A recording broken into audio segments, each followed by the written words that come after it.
3-0 victory over Wolves, and for Sunday we've got 4 games kicking off at the same time. At Villa Park they'll host Bournemouth, Brentford against Newcastle, which is 13th against 14th in the table.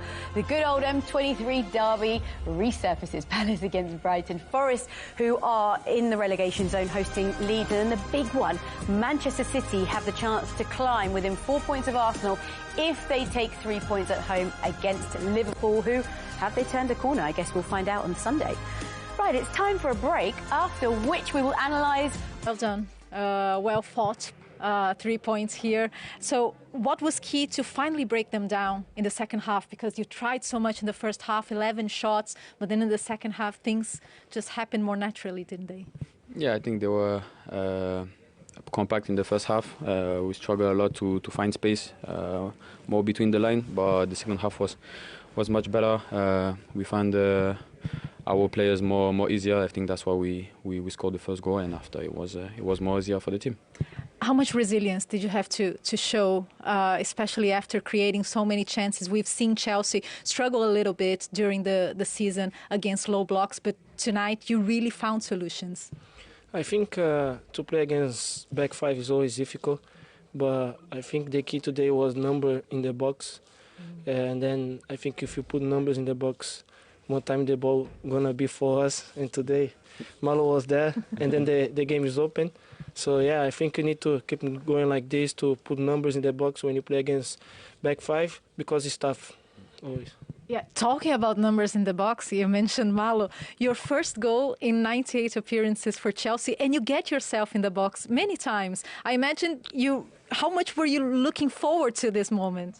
Yeah, a long time since I came here, but yeah, it's not enough. It's just the beginning.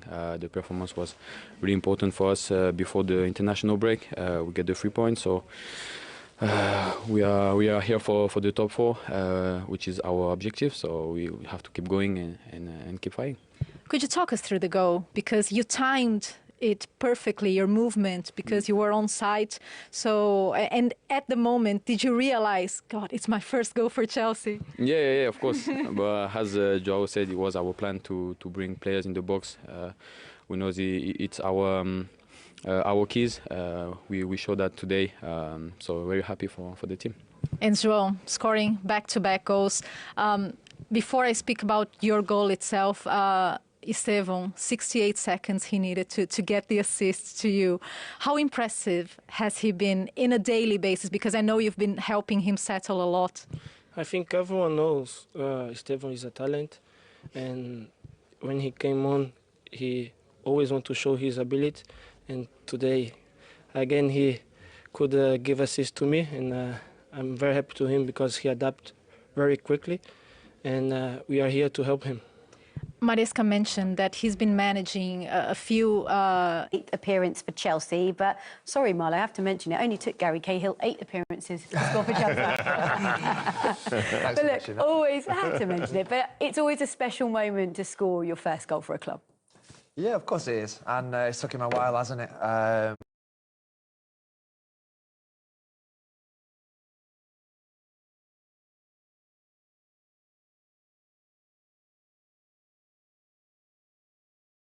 To play against in the first half, but from that level, he can't really miss from that angle. What I want to look at here is just the centre-back position. I think Totti Gomez here.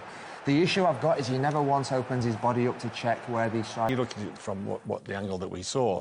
Was it Bueno? He can stay there, but they're doing everything right. After 11 games to be second is not a bad return. No, this is the pressure playing at Chelsea. We all know that. We've said, they've got a young squad. We've said it takes time. And sometimes, I think we've seen that already, you do get spells of inconsistency with that. When they're on form and they're on the game, like we've said against Spurs, against Liverpool, second half today, they can compete with anybody. But, for Chelsea, you need to be obviously challenging for trophies, being in the top 4, being in the Champions League, back in the Champions League where they deserve to be now, this season.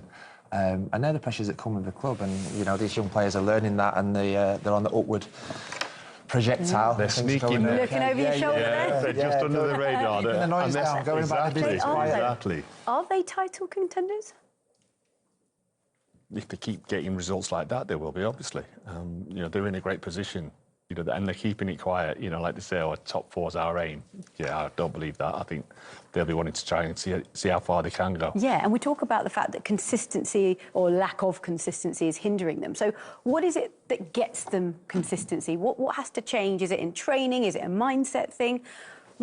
James, how frustrating was it after so much fight in the first half to not get anything and get that negative scoreline tonight?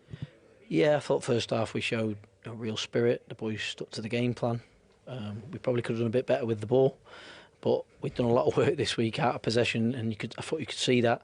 Maybe with the ball we were a bit loose in the first half, but we had something to build from and play from. And second half, then the first goal really knocked us. What that did do is allowed us to probably do a bit better in possession, because the boys then started to play a little bit more out of structure, which made the game a bit more open. The danger with that is you leave yourself open at the back, and they were a good side and they took their chances.